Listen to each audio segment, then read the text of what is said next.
దివ్యేష్లకు నమస్కారం. ఎవరు నీవు? సరి సరి, నన్నే మరచారా? నేను మీ మనవణ్ణి. ఆజన్మ బ్రహ్మచారినైన నాకు నీవు మనవడివా? అవును తాత. తాత, రాను రాను చుట్టరికం మరీ దగ్గరికి తెస్తున్నావే అమాయకుడా.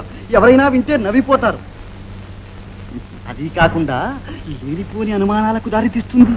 ఇదిగో ఈ దారిని ఇలాగే వెళితే నీ తాత ముత్తాత అందరూ కనిపిస్తారు. వెళ్ళి విషయం తేల్చి మరీ పెడతాను.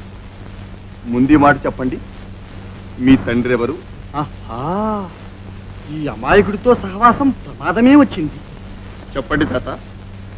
నా తండ్రేగా, బ్రహ్మ. ఆయన కుమారుడు పులస్య బ్రహ్మ. తమ్ముడు. ఆయన కుమారుడు విశ్రవసు బ్రహ్మ. కొడుకు. ఆయన కుమారుడు రావణ బ్రహ్మ. మనవడు. అతనే నేను. ఓహో, లంకాపతి రావణాసురుడివా? లంకేశ్వరుడు ఈతడేనా? ఎంత భ్రమపడ్డాను మనవడా. ఈ వేషమేమిటి, ఈ వాలకమేమిటి, నీ కిరీటము, ఆ అమూల్య దివ్యరత్నాభరణాలు ఏవి? నాకేమీ అర్థం కాకుండా ఉంది. ఎందుకు వచ్చిన విపరీతం ఇది? సదాశివుణ్ణి గూర్చి తపస్సుకు బయలుదేరాను తాత. దేనికి? పెళ్లి పేరంటము కాని ఈ కోర వయసులో ఈ వైరాగ్యమేమిటి మనవడా? వైరాగ్యం కాదు తాత, మా మాతృశ్రీ వారి మనోరథం చెల్లించటానికి పరమేశ్వరుడి ఆత్మలింగం తెస్తానని దీక్ష వహించాను. బయలుదేరాను.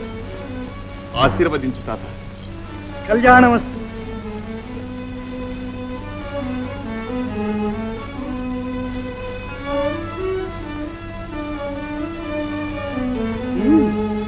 దేవాసురుల యుద్ధం ఇంతలో లేదు కానీ వీరి దండయాత్ర కంటే ఈ తీర్థయాత్రే భరింపరాని. ఆత్మలింగం కావాలిట. ఓరి వీడి దురాశ కాలిపోను. నారాయణ.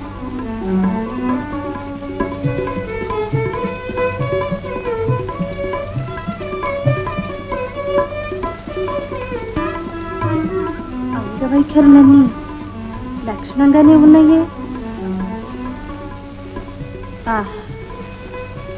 ఆ సౌందర్యం జగన్మోహన.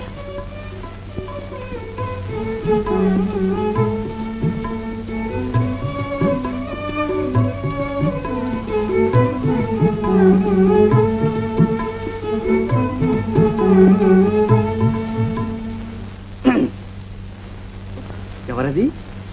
ఓహో, మయాసురపుత్రి మండోదరివా? నారద మహర్షులకు నమస్కారం. ఇష్టఫలా ప్రాప్తిరస్తు. ఏం చిరంజీవి, పాతాళం వదిలి భూతలానికి వచ్చావే? అబ్బే ఏం లేదు, అలా చూద్దామని వచ్చాను. చూశావా మరి? సరి సరి, సపరివారంగానే వచ్చావన్నమాట. మేము వచ్చి చాలాసేపు అయింది. ఇక మాకు సెలవా? శీఘ్రమే వివాహ ప్రాప్తిరస్తు. అక్కడ సదాశివుడు సర్వదా కనులు మూసుకునే తపస్సు, ఇక్కడ మహాదేవి అచంచల ధ్యానముద్ర. సకల జగత్తుకు తల్లిదండ్రులైన వీరు ఆరాధించేవారెవరు? ఏమో మహిమ, పెద్దల్లో పెద్దవైన నీకే అర్థం కానిది చిన్నల్లో చిన్ననైనా నాకెలా తెలుస్తుంది? అదిగో దేవి కన్నులు తెరిచింది, ఆమెనే అడుగుదాం.